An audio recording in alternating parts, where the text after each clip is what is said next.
We've had way too many disappointments with Destiny, Assassin's Creed, The Order.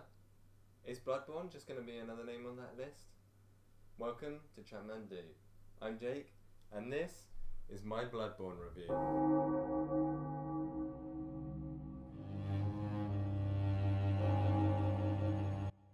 When you first begin Bloodborne, you'll be given the option to customise your character. Now, I took my time over this, as I always do. I was given an extensive variety of different attributes to alter to make him look a bit like me. However, I don't think during the game I saw my character's face once. It's usually obscured by some sort of bandana, hat or hood item of clothing. However, you can change the character's origin, which does have more of an effect on the gameplay, changing their attributes such as strength, vitality, endurance, arcane, and a few others.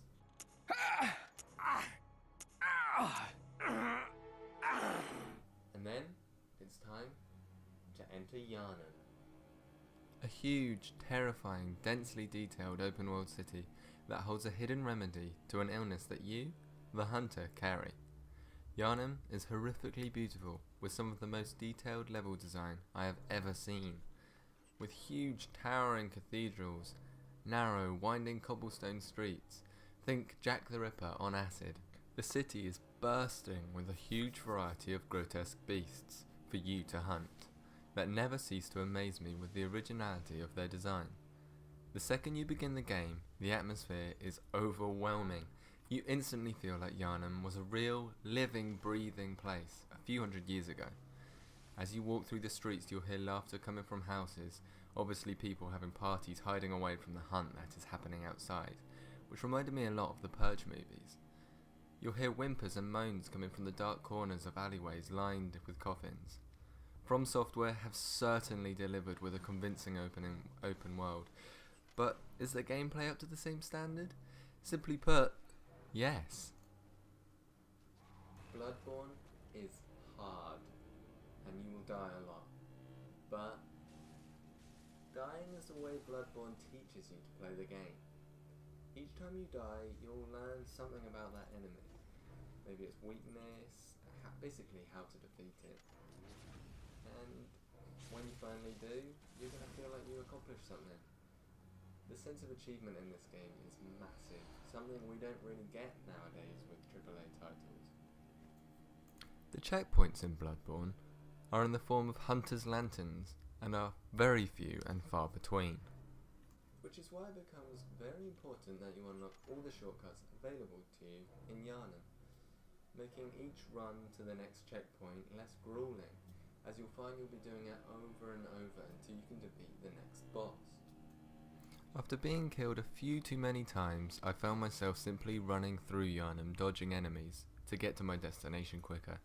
However, I soon found out I would need to farm enemies for health vials and blood echoes, which serve as the in-game currency that are displayed in the top right of the screen and can be spent in the game's hub area on items and level ups.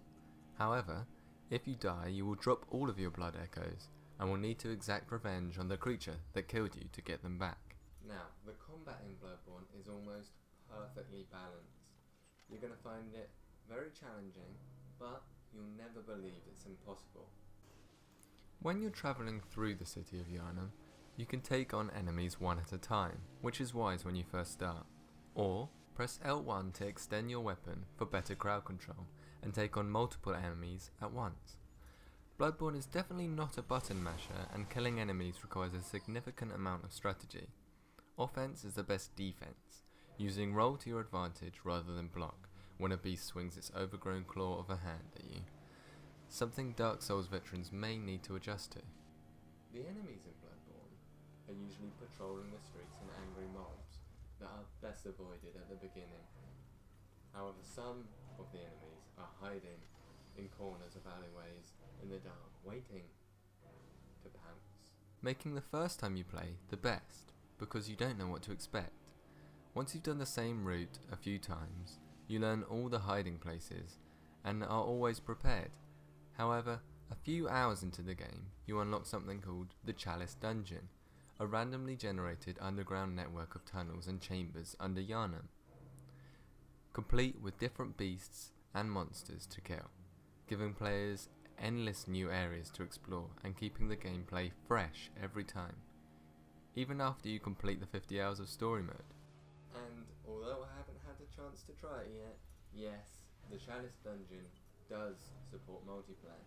I must admit that I am not a massive fan of the multiplayer mechanics in Bloodborne and wish they'd been expanded and worked on a little bit more. Hopefully something we'll see in future patches or downloadable content.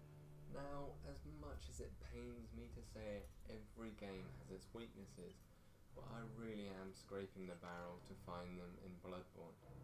Now, the first weakness that did annoy me a little bit was the excessively long loading times. Punishing players who die with 40 seconds of black screen. Not even a funky fact about the lore of Bloodborne, or even a handy tip. Just the Bloodborne logo.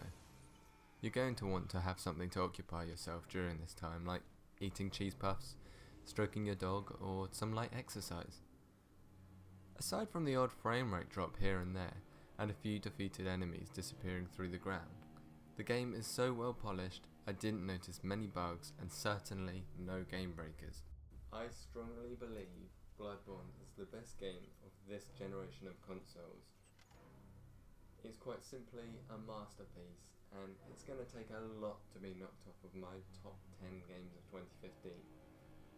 For that reason, I'm giving Bloodborne a 9 out of 10. Thank you so much for watching my first review, and if you're still there, please like and comment below, and if you want to see more reviews from me, just hit that subscribe button. I'll be making one for The Witcher 3, before that Mortal Kombat 10, and probably some in between. Until then, happy gaming.